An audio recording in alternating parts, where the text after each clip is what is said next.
मोहतरम तलहा नजमुद्दीन फ़कीह साहब, मिस्टर सुहेल फ़कीह साहब, प्रोफेसर मराजी, प्रोफेसर वानी, doctor Rizwan, professor Anil Kumar S Singh, mister Yasin मोमिन साहब, डॉक्टर तबस्सुम शेख साहिबा, प्रोफेसर अब्दुल बसीर साहब, डॉक्टर उमर फ़ारूक साहब और KME के दीगर मेंबरान, ज़िम्मेदारान, वॉलंटियर्स, स्कूल का स्टाफ, टीचिंग और नॉन टीचिंग, और प्यारे बच्चों और अक्सरियत में बच्चियों, अस्सलाम वालेकुम, नमस्कार।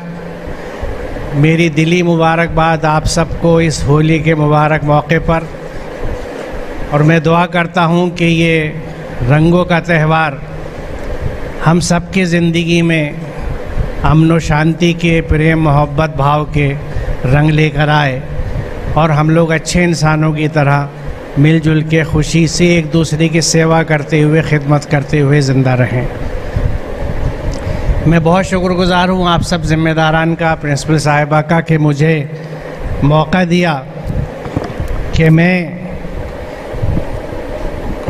होली का एक ख़ास रंग आपके साथ खेलूँ, यहाँ पर उन पौधों से मुताल्लिक़ कुछ बात करूं जिनसे रंग हम बनाते हैं। और मैं एडवोकेट हूं इस बात का कि केमिकल्स को बिल्कुल यूज़ ना किया जाए। केमिस्ट्री के टीचर से मैं माज़रत के साथ, क्योंकि केमिस्ट्री से कोई नाराज़गी नहीं है, लेकिन केमिकल से कुछ प्रॉब्लम है मेरी पूरी बॉडी को, हर इंसान की बॉडी को। तो हम लोग हमेशा बायोलॉजिकल रंग्स को प्रमोट करते हैं जिनमें अक्सरियत पौधों से आती है, प्लांट से आती है, क्योंकि नेचर की हर चीज़ जो है हर सिंथेटिक चीज़ से बेहतर होती है। It again proves that point. तो मैं बहुत मशकूर हूँ, ममनून हूँ कि आपने मुझे ये मौका दिया।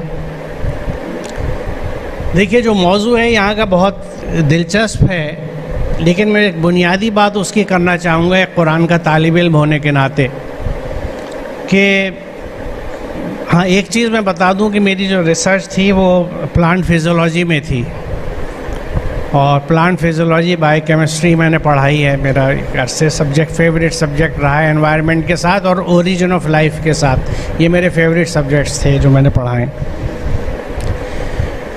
तो किसी भी चीज़ का, चाहे वो प्लांट्स हो, हमें समझना चाहिए कि वो इस्तेमाल क्यों आया है, क्योंकि कुरान जिस चीज़ का भी इस्तेमाल या जिस चीज़ का मेंशन करता है उसमें कोई गाइडेंस छुपी होती है, कुछ हिदायत होती है जो हमें समझनी चाहिए। हमें कतई ये समझना ही चाहिए कि जिस प्लांट का, पौधे का, सब्ज़ी का, फल का, तरकारी का ज़िक्र कुरान में है तो वो कुछ ज़्यादा मुक़द्दस हो गई। ये हमारे यहाँ बड़ी बदकिस्मती है और बड़ी इस तरह की मिसकंसेप्शंस हैं, क्योंकि हम लोग चीज़ों को पर्सोनिफाई करना और तक़द्दुस करने में बहुत इंटरेस्ट लेते हैं, उनके मैसेजेस को छोड़ देते हैं। तो असल चीज़ ये है कि वो मिसालें किस लिए दी गई हैं और उन मिसालों को हम किस तरह समझें। उनको मिसालों के तौर पे दिया गया है, मिसालों के तौर पे समझाया गया है। वहीं से मैं अपना आज का प्रेजेंटेशन शुरू करूँगा। जो हमारी पहली आयत है वो ये कहती है कि यकीनन आसमान और ज़मीन की पैदाइश / मखलूक में और रात दिन के हेर फेर में अक़लमंदों के लिए आयात यानी निशानियाँ हैं। लायात लिउलिल अलबाब, ये मैंने सुर्ख रंग से जो लिखा है, तो ये वो आयत है आले इमरान की 190 जो हमें ये बताती है कि कायनात की हर क्रिएशन, यानी हर चीज़ जो हमारे चारों तरफ है जिसे हम देखते हैं, उसको अल्लाह ताला ने अपनी आयत कहा है। ये बहुत अहम पॉइंट है समझने के लिए। यानी एक आयत तो वो हैं जो कुरान में मौजूद हैं, जिनको हम वर्सेस कहते हैं, the versus of the Quran. दूसरा, ख़ुद कुरान ये बता रहा है कि इस कायनात की हर क्रिएशन और हर प्रोसेस अल्लाह की एक आयत है। आयत कहते किसको हैं? ए पॉइंटर, एक ऐसी निशानी जो आपको आपकी मंजिल का पता देती हो। तो ये आयत जो है कायनात की, और ये वही चीज़ है जो ये कहती है कि हर चीज़ में खुदा नज़र आता है अगर दीदाए बीना हो। अगर देखने वाली आँख हो तो हर चीज़ में खुदा की फ़नकारी नज़र आती है, और उसी को हम ये कहते हैं कि कण कण में भगवान। हर जगह वो दिखता है अगर देखने वाली आँख हो। असल चीज़ है देखने वाली आँख। अब ये जो लोग हैं, अच्छा, यहाँ जो ये उलिल अलबाब का जिक्र है, अक़लमंदों का, तो ये कौन से अक़लमंद हैं वो मैं आपको बता दूँ कि अरबी ज़बान में लुब्बुन, जिसका प्लूरल अलबाब है, लुब्बुन कहते हैं उस अक़ल को जो इमोशन से इन्फ्लुएंस ना हो, प्योर हो, not infected, not polluted bye emotions, and which works under the divine guidance.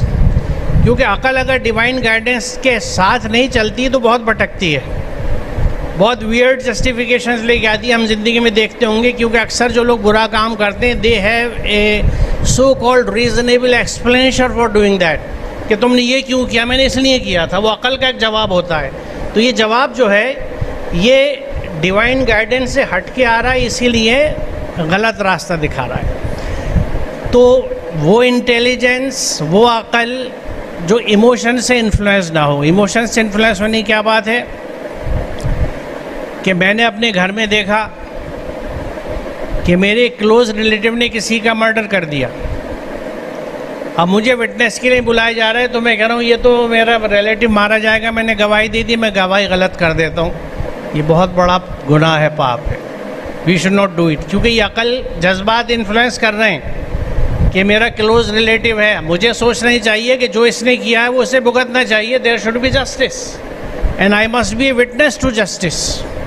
और ये ख़ुद कुरान के स्पेसिफिक वर्स है, ये कहती है कि तुम्हें गवाही सच्ची देनी है, भले तुम पे, तुम्हारे घर पे, किसी पे भी ज़्यादा आती हो, लेकिन तुम्हें ऑनेस्ट गवाही देनी है। You must always be an honest witness. तो ये वो अक़ल है जो इमोशन से इन्फ्लुएंस नहीं होती और वही की हिदायत में चलती है। अब ये जो लोग अक्लमंद हैं, इनके बारे में आगे जो एक्सप्लेनेशन 191 में है कुरान में, वो बड़ा इम्पॉर्टेंट है। ये लोग कौन हैं जो खड़े बैठे और करवटों पर, यानी हर हाल में अल्लाह को याद करते हैं और आसमान और ज़मीन की पैदाइश में गौर व फिक्र करते हैं। They ponder and think about the creations of all those things which we have in the sky और ऑन द अर्थ। अब देखिए कितनी बड़ी अजीब बात है ये, कि अब ज़मीन आसमान के क्रिएशंस पे गौर व फिक्र करना तो सारा साइंसिस का काम है, और हमने 800 साल से साइंस को बाहर कर दिया दुनियावी उलूम कह के कि इसका तो दीन से ताल्लुक़ ही नहीं है, दीनी इल्म अलग है, दुनियावी उलूम अलग है। तो ये सब इस बात के सबूत हैं कि हम सब लोग मजमूई तौर से, इज्तिमाई तौर से कुरान से कितना दूर हैं और कुरान के कितने बड़े बागी हैं। ये बगावत है, क्योंकि कुरान ये कहता है कि ये तो आसमान और ज़मीन की क्रिएशंस पे गौर व फिक्र करते हैं और ये अक्लमंद है, हर हाल में सोचते रहते हैं। और उसके बाद नेचुरली वो इस कंक्लूजन पे पहुंचते हैं कि ये सब कुछ जो क्रिएशंस हैं क्रिएटर की, ये फजूल नहीं है, बिलावजह नहीं है। आज जो लोग एनवायरनमेंट पढ़ते हैं या वेब्स और साइकिल्स या रिसाइकलिंग पढ़ते हैं, उन्हें पता लगता है कि कैसे चीज़ें इंटरकनेक्टेड हैं। और हमारी इंडस्ट्रीज़ में, हमारे घरों में, हमारे किचन में बहुत चीज़ें वेस्ट हो जाएंगी, लेकिन नेचर में एक चीज़ वेस्ट होती नहीं दिखेगी। आप में से जो बॉटनी के स्टूडेंट्स हों, वो मैं ख़ास तौर से बॉटनी इसलिए कह रहा हूँ कि एनिमल्स में तो हमें वेस्टेज और एक्सक्रीटा मिलता है, प्लांट्स का एक्सक्रीटा कहाँ है? सो they are, I would say, more developed then animals, क्योंकि दे रिसाइकिल एवरीथिंग। हर चीज़ प्लांट्स के अंदर रिसाइकिल होती है।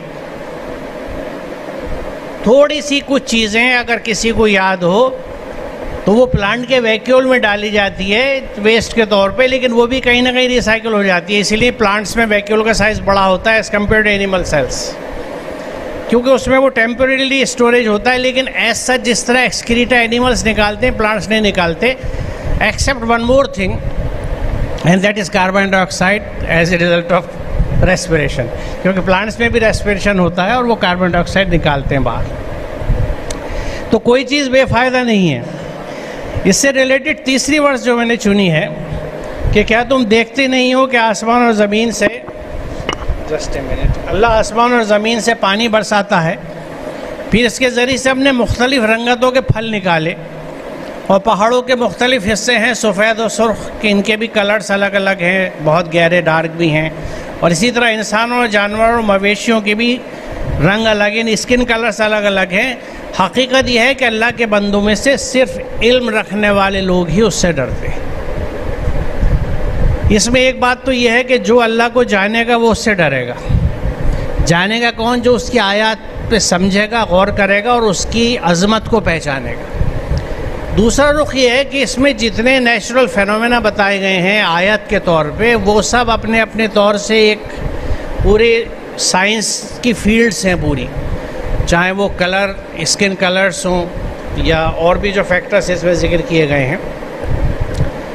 फल के पकने की बात है, फ्रूट राइपनिंग एक पूरा अलग प्रोसेस है, फ्लावरिंग अलग प्रोसेस है, बड़ा कॉम्प्लेक्स है, और उसमें भी बहुत मिसालें हैं। क्योंकि जब कुरान इनको अपनी आयत बताता है, मिसाल तौर पे आपके घर में जो दरख्त लगा हो उस समय जब फ्लावरिंग होती है तो वो भी एक प्रोसेस है जो समझाने का है। जब उस पर फ्रूट सेट होता है, फल आते हैं, तो वो भी एक प्रोसेस है, और थोड़ा सा मैं उसके बारे में बात करूँगा आगे। फिर एक और इंटरेस्टिंग पॉइंट यहाँ पे है कि और देखो ज़मीन में अलग अलग खित्ते पाए जाते हैं, there are different parts, locations, अलग अलग एरियाज़ हैं जो एक दूसरे के करीब हैं, बिल्कुल मुत्तसिल हैं, यानी नज़दीक हैं एक दूसरे के। अंगूर के बाग हैं, खेतियां हैं, खजूर के दरख्त हैं, जिनमें से कुछ अकेले हैं, कुछ दोहरे, यानी कुछ में फ्लावरिंग जो है ये यूँ समझ लीजिए कि सिंपल इन्फ्लुएंसेस हैं, कहीं पे कॉम्प्लेक्स हैं। सबको एक ही पानी सैराब करता है, मगर मज़े में हम किसी को बेहतर बना देते हैं और किसी को कमतर। इन सब चीज़ों में बहुत सी निशानियाँ आयात हैं उन लोगों के लिए जो अक़ल से काम लेते हैं। अब इसमें अक़ल से सोचने की बात यह है कि अगर कोई सोचे कि मेरे कंपाउंड में, बैकयार्ड में या कहीं मेरे बाहर नीम का दरख्त भी लगा हुआ है जिसमें निमोली आती है जो बड़ी कड़वी होती है, आम का दरख्त भी लगा हुआ है जिस पे आम बड़ा मीठा आता है, पहले खट्टा होता है फिर मीठा होता है, एक ही ज़मीन है जिसमें लगा हुआ है, एक ही तरह का पानी है जो उन्हें जा रहा है, एक ही हवा है जिसमें ये सांस ले रहे हैं या फोटोसिंथेसिस कर रहे हैं, फिर ये फ़र्क कहाँ से आया? तो ये आपकी सोच को डाइवर्ट कर देगा उस कॉम्प्लेक्स बायोकेमिस्ट्री से और फिजियोलॉजी से, राइपनिंग की और फ्रूट प्रोडक्शन की जो इस प्लांट में हो रही है। तो ये वो चीज़ें हैं जिनको अक्लमंद समझते हों, फिर उससे वो हिदायत भी लेते हैं, उस क्रिएटर की क्रिएटिविटी को भी समझते हैं और उसको अपनी लाइफ में इम्प्लीमेंट करते हैं कि इस तरह हम कैसे सीख सकते हैं। क्योंकि इस सीख को हम किस तरह लेते हैं, इसकी मिसाल मैं इस तरह बताऊँ आपको, क्योंकि ये चीज़ आपको हाइपोथेटिकल लग रही होगी कि पता नहीं क्या बात हो रही है। देखिए, हमने जब हमारी इंडस्ट्रियल रिवॉल्यूशन आया, प्रोडक्शन शुरू हुए, मैन्युफैक्चरिंग शुरू हुई, तो हम बहुत खुश हुए और खुशी का ये आलम था कि हमारे पहले प्राइम मिनिस्टर पंडित नेहरू ने कारखानों की चिमनियों के बारे में कहा कि these are the temples of new India, ये नए हिंदुस्तान के मंदिर हैं जहाँ से प्रोग्रेस होगी, डेवलपमेंट होगी। 100 साल के अंदर वहाँ से पॉल्यूशन इतना हुआ कि हमारा पानी गंदा, हवा गंदी, ज़मीन गंदी, और हम परेशान पॉल्यूशन से कैसे कंट्रोल करें। तो फिर जब सोचा गया कि अब हम क्या करें, तो ये नतीजा निकाला कि भाई नेचर का जो मॉडल है क्रिएशन का वो बेस्ट है। उसका सबूत ये है कि ये बाहर दरख्त जो इतने आपको नज़र आ रहे हैं, आप यकीन जाने कॉम्प्लेक्स से कॉम्प्लेक्स इंडस्ट्री से ये ज़्यादा कॉम्प्लेक्स है। हमारी एक या दो प्रोडक्ट बनने वाली इंडस्ट्री कितनी कॉम्प्लेक्स है, कितना वेस्ट जनरेट करती है, कितना हीट जनरेट करती है, कितना धुआं, केमिकल, सब कुछ। इसमें एक एक प्लांट के अंदर सैकड़ों केमिकल बनते हैं, एक नहीं सैकड़ों केमिकल्स बनते हैं। कोई पोल्यूशन नहीं है, कोई शोर नहीं है, कोई एनर्जी वेस्ट नहीं है, और efficiency up to 90%। Can you imagine? Physics की जो मशीन की एफिशिएंसी हम कैलकुलेट करते हैं उस हिसाब से फोटोसिंथेसिस इज ऑलमोस्ट 90% एफिशिएंट। तो अब नेचुरली साइंटिस्ट ने सोचा कि भाई नेचर का मॉडल अच्छा है, हमें नेचर पे लौटना चाहिए। तो वहीं से ये बायोसिंथेसिस और नैनो टेक्नोलॉजी और बायोटेक्नोलॉजी शुरू हुआ है, जिसमें हम क्या कर रहे हैं कि प्लांट्स को यूज़ कर रहे हैं एक फैक्ट्री के तौर पे। बैक्टीरिया की बॉडी में केमिकल्स तैयार कर रहे हैं, मेडिसिन तैयार कर रहे हैं, प्रोडक्ट्स तैयार कर रहे हैं, बायोडिग्रेडेबल प्लास्टिक तैयार कर रहे हैं। तो हमने ये एहसास किया कि जो चीज़ हम बना रहे हैं अपने तरीके से वो गलत है। नेचर की क्रिएशन है, नेचर के लॉज आर बेस्ट। जो नेचर के लॉज से चीज़ें चल रही हैं वो बेस्ट है। तो ये चीज़ें हैं जो यहाँ से हम कंक्लूजन्स लेते हैं कि नेचर में स्टडी कीजिए इन प्लांट्स को भी और एनिमल्स को भी कि इनके अंदर कौन चीज़ कैसे हो रही है और how we can develop our manufacturing models on the same lines जो अब हो रहा है। पूरी बायोटेक्नोलॉजी, नैनो टेक्नोलॉजी ह्यूमन, ये सारी एनिमल या प्लांट लाइफ पे बेस्ड है। क्यों? क्योंकि नेचर में जो क्रिएशंस हैं जिसको कुरान अपनी आयत कहता है, आयत यानी रिमाइंडर्स, ये रिमाइंडर्स तुम्हारे सर्वाइवर के लिए भी हैं कि how you can survive with these models. अब उसके बाद मैं ब्रीफ रख रहा हूँ, इसलिए ये मैंने कुछ आयतें दी जो बताती हैं कि अल्लाह ताला हर चीज़ को अपनी आयत कहता है। उसके बाद यहाँ पे देखिए, जब आयतों को हम आयतों की तरह नहीं लेते जो हम 800 साल से कर रहे हैं, तो उसके लिए कुरान क्या कहता है कि जिस दिन हमारी उम्मत में से फ़ौज की फ़ौज जमा करेंगे उन लोगों की जो हमारी आयतों को झुठलाते थे, फिर उनकी ग्रुपिंग की जाएगी, यहाँ तक कि जब वो आ जाएंगे तो अल्लाह पूछेगा कि तुमने मेरी आयत को झुठलाया था, हालांकि तुम उनको अपने अहाता इल्म में भी नहीं लाए थे, अगर ये नहीं तो तुम क्या करते थे। ये मैंने सुर रंग से लिखा है, काला कज़्ज़ब तुम भी आयती, तुमने मेरी आयत को झुठलाया। वलम तुहीतु भी इल्मा, उनका इल्म ही यहाँ तक ये बना, without comprehending them with your knowledge. Comprehending what? Science, the creations. और उसके बाद जो कहा गया कि अम्माज़ा कुंतुम तामलून, तुम कर क्या रहे थे, what was it you did. तो इससे ये पता लगता है कि what we are suppose to do, हमें काम क्या दिया गया दुनिया में कि अल्लाह की आयत को डिस्कवर कीजिए, एक्सप्लोर कीजिए and put them to human use. जो आज तमाम वो कंट्रीज़ कर रही हैं जो डेवलप्ड हैं, वो नेशंस कर रही हैं जो डेवलप्ड हैं। आज जितनी टेक्नोलॉजी हम यूज़ कर रहे हैं उन्हीं कंट्रीज से तो आ रही है ना जहाँ पे नॉलेज डेवलप हो गई है, जो उन्होंने क्रिएटर की आयत को समझा है और उसको इंसानियत की फलाह के लिए, खिदमत के लिए डेवलप किया है। हमें ये करने को कहा जा रहा है। ये नमल 83 to 85 है, यस, घर जाके पढ़ लीजिएगा ट्रांसलेशन उठा के कि तुम ये नहीं कर रहे थे तो क्या कर रहे थे। और इनफैक्ट अभी यूट्यूब पे जो सिंपली कुरान के नाम से हम लोगों ने चैनल शुरू किया है, उसका बेसिस यही है कि हम कुरान की आयत का इल्मी इहाता कर रहे हैं। We have started scientific discourse on Quran, simply Quran के नाम से। तो उसके पीछे मोहर्रिक जो है, जो मोटिवेशन है, वो ये नमल 83-85 है, विच आस्क ऑल ऑफ अस कि आयत का इल्मी इहाता कीजिए, कुरान की आयत का भी और कायनात की आयत का भी। ये इल्मी इहाता ज़रूरी है करना। और ऐसे ही कुछ थोड़ा सा इल्मी इहाता जो प्लांट्स पे मैंने ये यहाँ किया है वो आपसे शेयर कर रहा हूँ। अब पहली चीज़ जो मैं सामने रख रहा हूँ कि प्लांट्स हमें क्या पढ़ाते हैं, एवॉइड कन्फ्रंटेशन। इसके लिए मैंने मिसाल रखी है, ये दरख्त, किसी भी पौधे को आप देखें जड़ें निकाल के ज़मीन से तो बड़ी जिगजैग दिखेंगी, एक्सेप्ट एक टैप रूट सिस्टम के जो मोटी सी सीधी होती है। बाकी जड़ें जो हैं, जो फाइबरस रूट्स कहलाती हैं, एकदम टेढ़ी सीधी होती हैं। मुझे पता नहीं कितने लोग जानते हैं और उन्होंने सोचा कि ये जड़ें ऐसी टेढ़ी सीधी क्यों होती हैं। उसकी वजह जो ये तस्वीर आपको बता देगी कि जड़ जब ज़मीन में चलती है पानी लेने के लिए तो हर जगह उसको सॉइल पार्टिकल्स मिलते हैं। ये सॉइल पार्टिकल से टकराती नहीं, उससे लड़ती नहीं, उसको तोड़ती नहीं, बल्कि साइड से रास्ता बना के आगे निकल जाती है। This is a complete way of life. भिड़ना नहीं है, लड़ना नहीं है, निकालो इधर उधर से रास्ता, पानी चूसो, सॉल्ट चूसो, आगे बढ़ो। इसलिए ये जड़ें आपको टेढ़ी मेढ़ी दिखती हैं। They are teaching us to avoid confrontations. कोई कन्फ्लिक्ट नहीं, क्योंकि देखिए इंटेलेक्चुअल्स तो हम हैं, ह्यूमन बींग्स को इंटेलेक्ट की वजह से इवॉल्व हुआ है इंसान, लेकिन नेचर की हर क्रिएशन में अपनी इंटेलिजेंस है।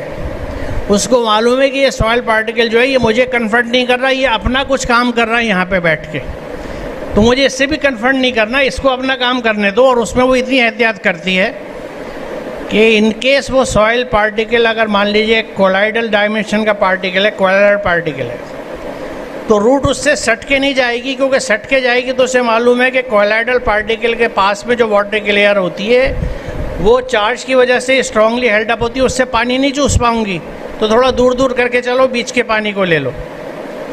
वो उससे नहीं लड़ती, चार्जेस के मुकाबला नहीं करती कि कोलाइडल पार्टिकल में चार्ज होती है कोलाइडल सरफेस, वाटर बाइपोलर है, नेगेटिव चार्ज है तो पॉजिटिव साइड पकड़ रखी है उसने पानी की, इसलिए कोलाइडल पार्टिकल से पानी बड़ी देर में जाता है।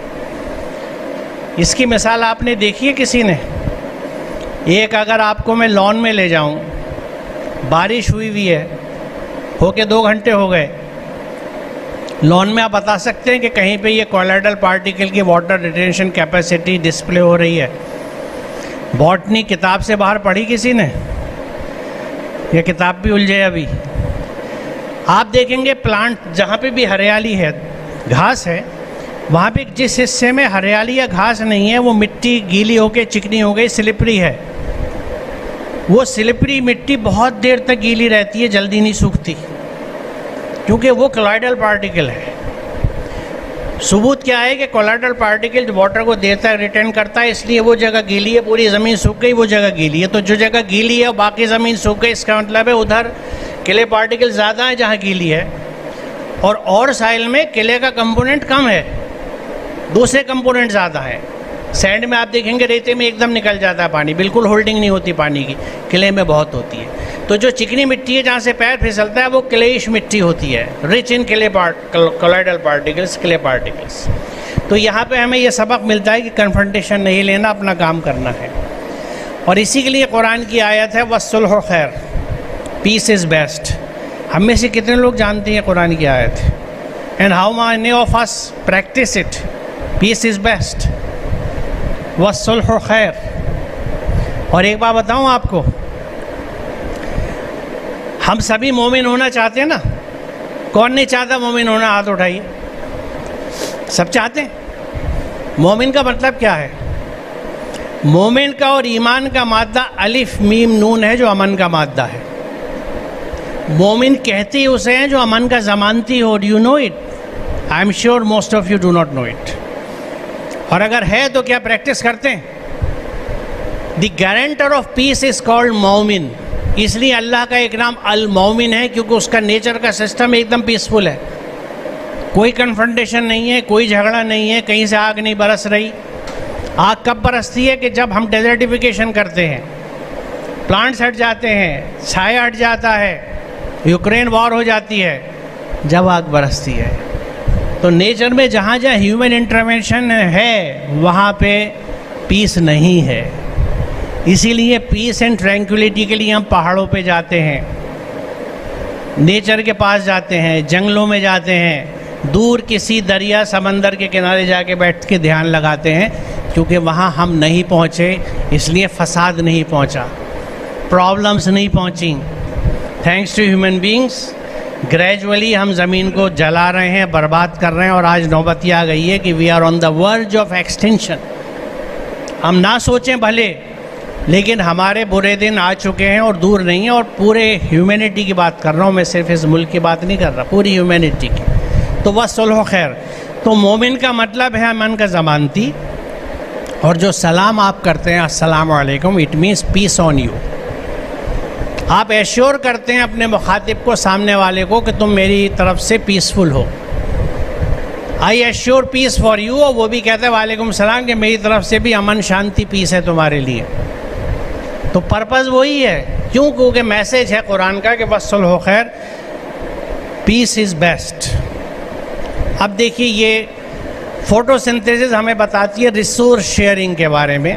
ये एक इमेजिनरी पिक्चर है, क्योंकि अभी तक जेनेटिक इंजीनियरिंग से भी पोटैटो टोमेटो एक साथ हमें नहीं मिले हैं प्लांट पे। ये एक इमेजिनरी है, जिसमें बेसिकली जो सिंक हैं, यानी जो प्रोडक्ट्स हैं जहाँ फूड मटेरियल मिलता है, वो ऊपर दिखाया गया हवा में टमाटर को, और नीचे जो अंडरग्राउंड स्टोरेज होता है, अरवी है, आलू है, जो नीचे स्टोरेज होता है। अब इसका मैं इसमें यहाँ बताना क्या चाहता हूँ, ये प्लांट हर जगह आप देखते हैं। ग्रीन प्लांट में फोटोसिंथेसिस होती है।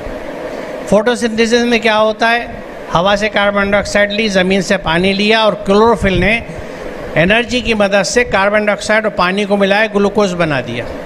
कितनी बड़ी इंडस्ट्री है। ग्लूकोज गैलेक्सो का लेके आई है ना, आधा किलो का बाज़ार से, मेरे ख्याल से 100 से ऊपर का अब है। और वो जो ड्रिप लगती है जब हम बीमार होते हैं, वही ग्लूकोज होता है। वो प्लांट में फ्री में बनता रहता है, टन्स के हिसाब से। ये नेचर का कारखाना है, खामोशी से काम कर रहा है। अब अहम बात यह है कि प्रोडक्टिविटी एक पॉइंट ऑफ व्यू से प्लांट्स में दो पार्ट है, productive and non productive. Productive है green parts, non green non productive है क्योंकि उनके पास क्लोरोफिल नहीं है, तो वो फोटोसिंथेसिस नहीं कर सकते। उसमें मोटी मोटी जड़ें हैं जो ज़मीन में फैली हुई हैं, स्टेम है, शाखें हैं। हरी पत्ती कैपेसिटी रखती है ग्लूकोज बनाने की। अगर इस पूरे प्लांट को हम एक सोसाइटी मान लें, जो है ही एक सोसाइटी, हज़ारों लीव्स हैं, शाखें हैं, रूट्स हैं एंड व्हाट नॉट, तो इसमें जिनको रिसोर्स मिल रहा है वो ग्रीन पार्ट्स हैं।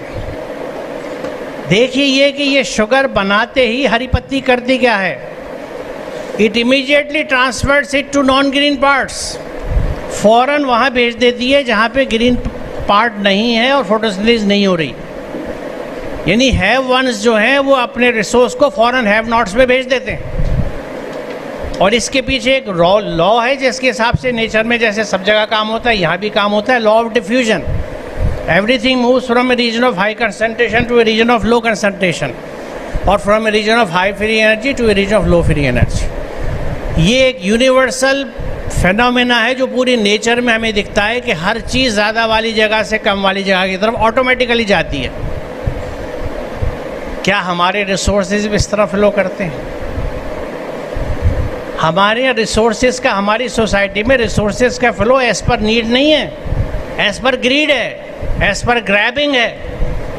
नेचर में रिसोर्सेज का डिस्ट्रीब्यूशन कैसे हो रहा है कि जिसने बनाया उसने फौरन उनको दे दिया जिसने नहीं बनाया। और आपको ख़तरनाक बात बताऊं कि ये हरी पत्ती 2.5% से भी कम शुगर इस्तेमाल करती है। हम 2.5% निकालती हैं, 2.5% इस्तेमाल करके 97.5% बांट देती है।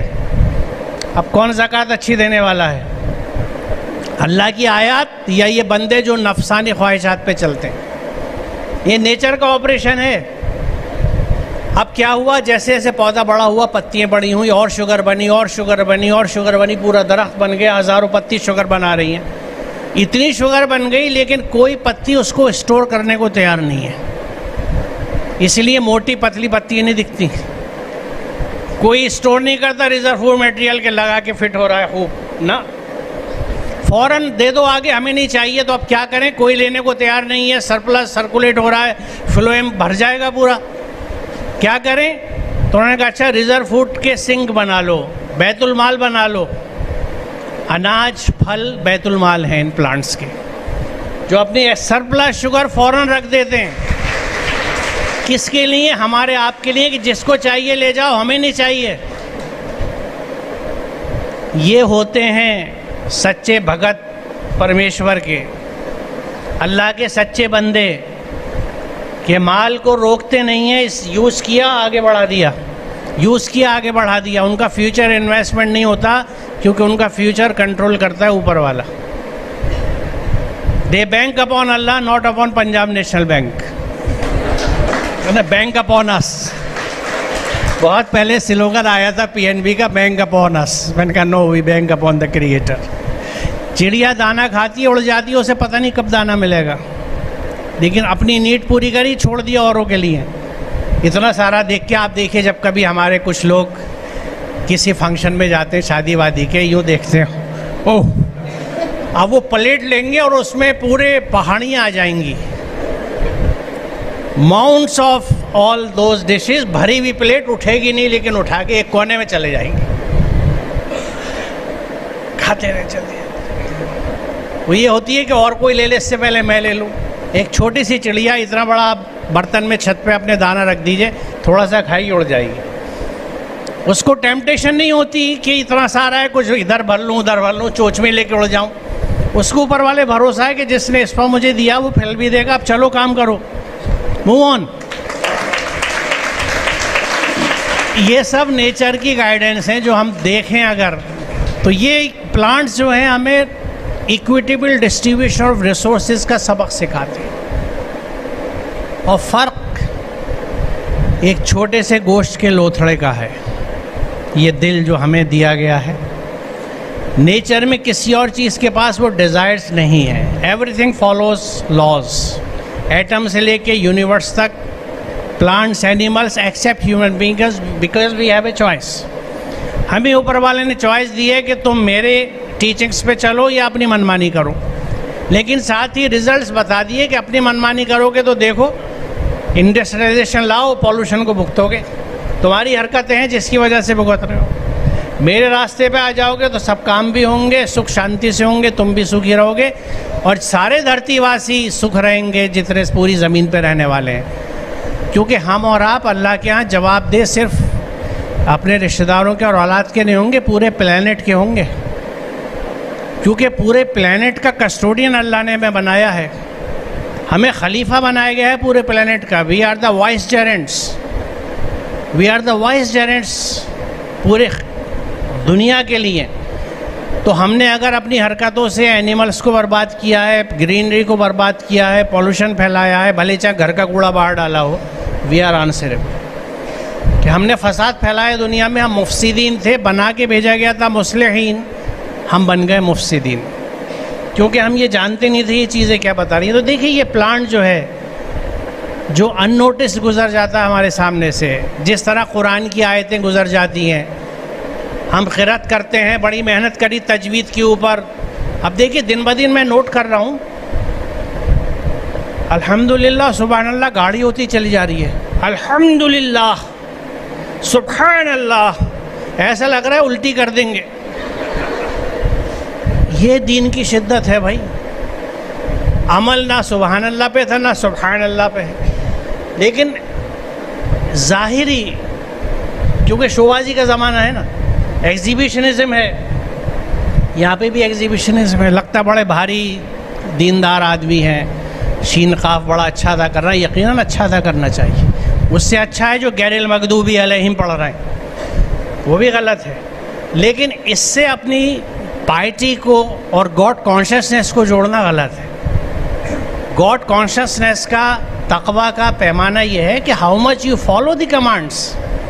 अब फॉलो तो बाद में करेंगे, पता ही नहीं, क्योंकि कुरान को आज तक ना समझ के पढ़ा ना पढ़ाया गया, नाज़रा पे काम चल रहा है सारा, जबकि कुरान किताब हिदायत। आगे इसका थोड़ा सा जिक्र शायद आएगा। अब देखिए इस आयत के, ये जो आपने देखा प्लांट्स, इसका कुरान में कहाँ जिक्र मिलता है कि हुवल्लज़ी खलक़ लकुम मा फ़िल अर्दि जमीआ, तुम्हारा खुदा वो है जिसने ज़मीन का सब तुम सब के लिए पैदा किया। इससे बड़ा सोशलिज्म का स्टेटमेंट नहीं हो सकता है कि all things are for all of you to be shared on the basis of equitable distribution. We don't do it, लेकिन हुक्म है कुरान का। बकरा की आयत है ये कि हुवल्लज़ी खलक़ लकुम मा फ़िल अर्दि जमीआ, वो है तुम्हारा रब, वो क्रिएटर है जिसने सब चीज़ को सबके लिए बनाया। फिर दूसरी आयत बड़ी अहम है कि वो लोग आपसे पूछते हैं कि क्या खर्च करें, कुलिल अफ़्व, जो सरप्लस है तुम्हारे पास, जो तुम्हारी ज़रूरत से ज़्यादा है, ये कुरान बता रहा है। नेचर में दिख रहा है आपको, चिड़िया में भी दिख रहा है, प्लांट्स में भी दिख रहा है, हर जगह दिखेगा। इवन स्कैवेंजर्स जब शिकार मारते हैं तो अपने हिस्से का खा के छोड़ के चले जाते फॉर अदर्स, उठा के नहीं ले जाता कि अभी LG का फ्रिज खरीदा नया, उसमें रख दूंगा, बल्कि लोग तो अब डीप फ्रीज़र घर में रखते हैं। वो जॉब की मजबूरी अलग है, जो लोग जॉब करते हैं उनके लिए जस्टिफाइड है कि बीवी बच्चे, यानी हमारे हस्बैंड और बच्चे खाना कहाँ से खाएंगे, डीप फ्रीज़र में पका के रख दिया कि जॉब से फुर्सत नहीं मिल रही, नहीं पका रहे, वो एक अलग बात है। लेकिन होर्डिंग के लिए नेचर में तो नहीं है।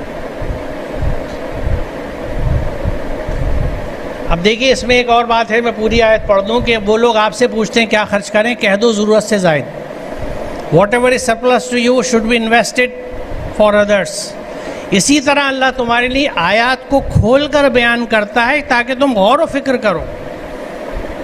It reveals its verses so that we think upon them, we wonder upon them.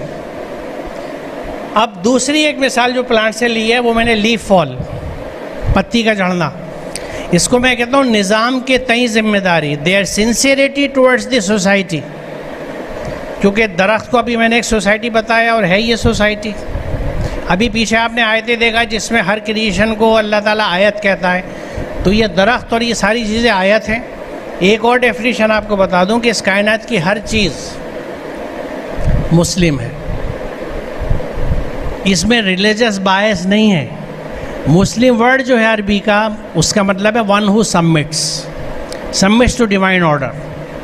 तो कायनात की हर चीज़ चूँकि नेचुरल लॉस पे चलती है, इसलिए हर चीज़ मुस्लिम है। और हम भी अगर नेचुरल और अल्लाह के लॉस पे चलते हैं तो अपने आप को मुस्लिम कह सकते हैं। Otherwise scientifically we are not Muslim, technically we are not Muslim. Being born in a Muslim family doesn't make one Muslim, being having a name of Mohammad Aslam Parvez doesn't make one Muslim. ये फैसला सच झूठ का वहाँ पता लग जाएगा। अभी हम भरम की ज़िंदगी गुजार रहे हैं। Muslims are those who submit to divine command, Allah के अहकामात पे झुकने वाला, इत्तेबा करने वाला, महज फिज़िकल प्रोस्टेशन करने वाला नहीं कि सजदा कर लिया। सजदे से कुछ नहीं होता अगर दिल और खसलत और आदतें ना झुकें। असल चीज़ वो है, सच्चा भक्त जो होता है वो सिर्फ ऊपर से कपड़े धारण नहीं कर लेता गुरु कैसे, उसका दिल झुक जाता है उस अकीदत में जिसके लिए वो अकीदत करता है, वो कोई भी हो। अब पत्ती के झड़ना ये आपने देखा होगा, पत्ती पीली होती है। अब यही सवाल पैदा होता है ये येलोइंग क्यों हो रही है पत्ती की। जैसे पत्ती की एज पूरी होती है, यही यूँ समझिए कि वो महसूस करती है कि उसकी एफिशिएंसी डिक्रीज़ हो रही है। अब वो इतना अच्छा काम नहीं कर रही और अपनी सोसाइटी को 100% अपना नहीं दे रही, तो वो फ़ौरन पैकअप करना शुरू करती है।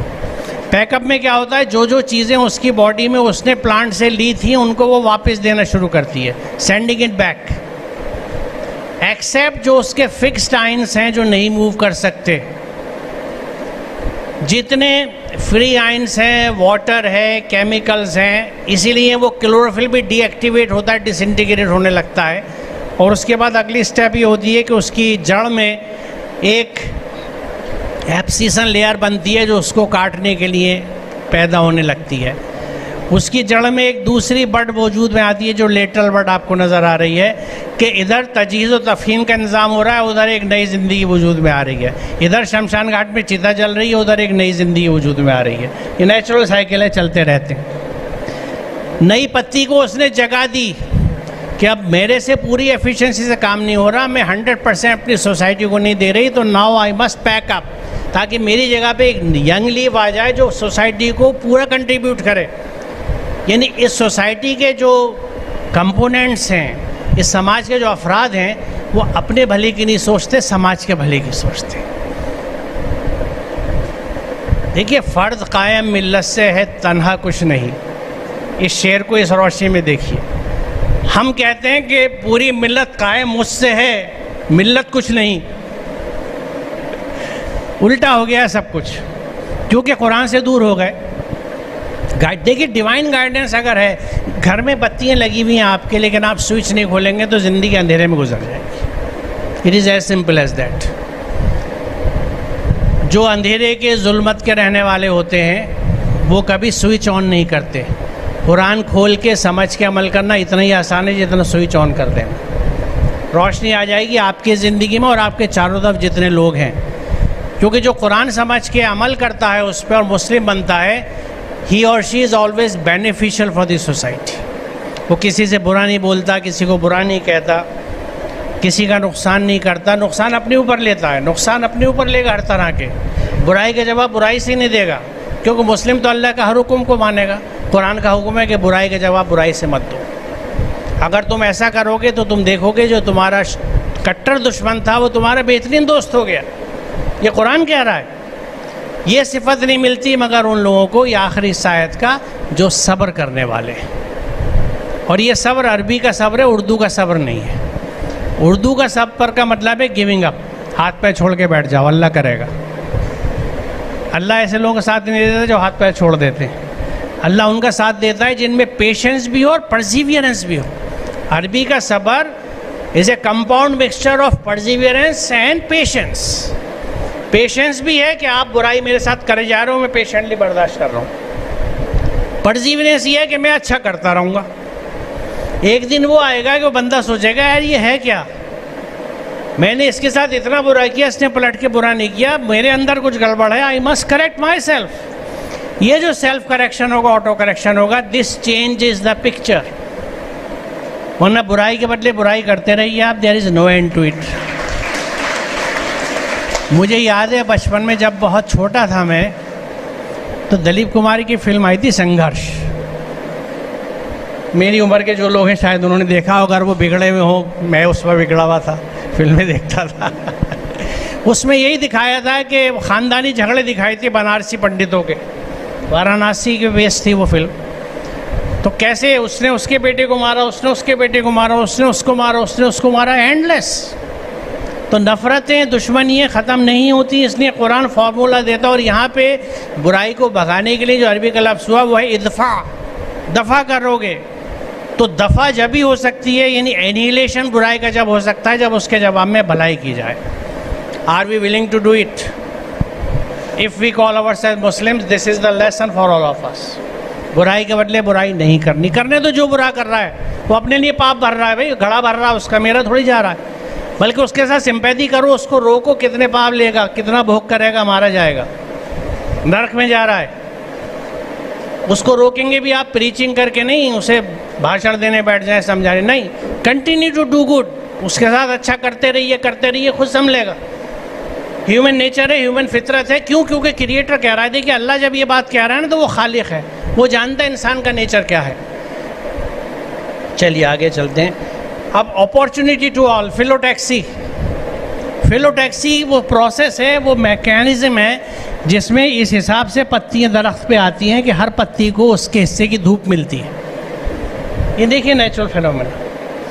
आप घर में किसी, अभी देखिए कपड़े जब सुखाने होते हैं, मैं वहाँ की मिसाल देता हूँ आपको, तो 2-3 अलगनीय कॉर्ड्स बनी हुई हैं, उस पर कपड़े कैसे डालेंगे सबको धूप मिल जाए, कितना टफ काम होता है। फिर हम ये देखते हैं कौन सा मोटा कपड़ा है जिसने पानी चूसना है, बेल्ट्स के इससे धूप की तरफ डाले, पलट के पैंट इधर डाली। जो सोच के कपड़े डालते हैं वो इसी तरह डालते हैं, जो नहीं डालते वो नहीं डालते हैं। उनसे मैं बात नहीं कर रहा, क्योंकि वो तो बेचारी ह्यूमन बीइंग के लेवल पे नहीं है। जो अकल इस्तेमाल नहीं करता वो इंसान है ही नहीं, जो अकल इस्तेमाल करता है वो इंसान है। और इसका सबूत भी कुरान देता है। माफ़ कीजिएगा टाइम बढ़ रहा है, लेकिन मैं ये मिसाल भी बड़ी रेलेवेंट है। अनफाल की 22 है कि अल्लाह के नज़दीक सबसे बदतरीन वो गूंगे बहरे लोग हैं जो अकल इस्तेमाल नहीं करते। अल्लाह बदतरीन कह रहा है उनको। और बड़ी मज़े की बात यह है कि लोगों के लिए कुरान नास का लफ्ज़ इस्तेमाल करता है। यहाँ पे दव्वाब का लफ्ज़ आया है। दाब्बा कहते हैं क्रिएचर और प्लूरल है दव्वाब। तो कुरान ये कहता है कि ये जो क्रिएचर्स हैं ना, जो गूंगे बहरे, जो अकल इस्तेमाल नहीं करते, ये मेरे लिए सबसे बुरे हैं। तो जब कुरान उसके लिए नास इस्तेमाल नहीं कर रहा, उसकी वजह है कि कुरान ये बता रहा है कि human beings are human beings because of their intelligence. वो इंसानियत के सतह पे पहुँचे अकल की वजह से। जो अकल इस्तेमाल नहीं करता वो तो इंसानियत के सतह पे नहीं जीता, वो तो जानवर है। 2 मकाम पे ऐसा है कि कुरान ने अकल इस्तेमाल न करने वालों के लिए नास का लफ्ज़ इस्तेमाल नहीं किया। तो इसलिए अकल बहुत ज़रूरी है। तो ये सभी पत्तियों को मौक़े, ये एक पत्ती हैं बहुत सारी जो हमें दिख रही हैं। और प्लांट यानी उस सोसाइटी को जो कंट्रोल कर रहा है वो मैकेनिज़्म जो जेनेटिक है, लेकिन उसमें हर पत्ती को मौका दिया जाता है कि उसको दिन में किसी न किसी वक्त पे सूरज मिल जाएगा, रोशनी मिल जाएगी, ताकि वो अपनी फोटोसिंथेसिस कर। तो हम भी अगर एक घर के संचालक हैं, घर के बड़े हैं, हेड हैं, तो हमें अपॉर्चुनिटी सबको देनी चाहिए। ये ना सोचेंगे तो लड़का है, शहज़ादा है, मेरा नाम आगे रोशन करेगा, इसको तो मैं बड़े अच्छे स्कूल में पढ़ाऊँगा, इस लड़की को किनारे बिठाओ, थोड़ा से प्याज काटना, मसाला भूनना सिखाओ, पहले घर के खाने पकाने सीख ले, फिर किसी सरकारी स्कूल में दाखिल कर देंगे। क्या करेगी? दूसरे घर ही तो जाना है, पढ़ा के क्या करना है इसको। बड़ी पकड़ है ऐसे लोगों की, बहुत पकड़ है। इस वक्त नहीं है, लेकिन थोड़ा सा इशारा मैं दूंगा यहाँ पर। कहाँ पे दूंगा? यहाँ तब्दीली मकान, ट्रांसप्लांटेशन, ट्री प्लांटेशन। आज ट्री ट्रांसप्लांटेशन आजकल बहुत कॉमन है, पहले पॉसिबल नहीं होता था। मिडिल ईस्ट में सबसे पहले हमने देखा कि खजूर के दरख्त पूरे के पूरे प्लांट्स लगा दिए जाते हैं। अब जो नए डेवलप्ड होते एरिया, जैसे नए नए हमारे एयरपोर्ट जो बनते हैं, आप देखेंगे पूरी ट्रीज़ को ट्रांसप्लांट किया जाता है। और ये तस्वीर आपने देखी होगी कि ट्री लगा के उसके चारों तरफ बल्ली सपोर्ट लगाई जाती हैं ताकि वो डिसबैलेंस ना हो जाए और रूट्स डेवलप कर ले। उनके पानी का और उनके लिए खाद का बहुत अच्छा इंतज़ाम किया जाता है। सबने देखा है ना फिनोमेना, देखा है सबने। इसी को हम ट्री ट्रांसप्लांटेशन कहते हैं। क्या एहतियात की जा रही है कि एक दूसरी ज़मीन से जिस बड़े दरख्त को लाके लगाया गया उसको टाइम दिया जा रहा है, सपोर्ट दी जा रही है कि वहाँ जड़ें डेवलप कर ले। जब दूसरे घर की लड़की हम ब्याह के लाते हैं तो क्या ये टाइम देते हैं उसे?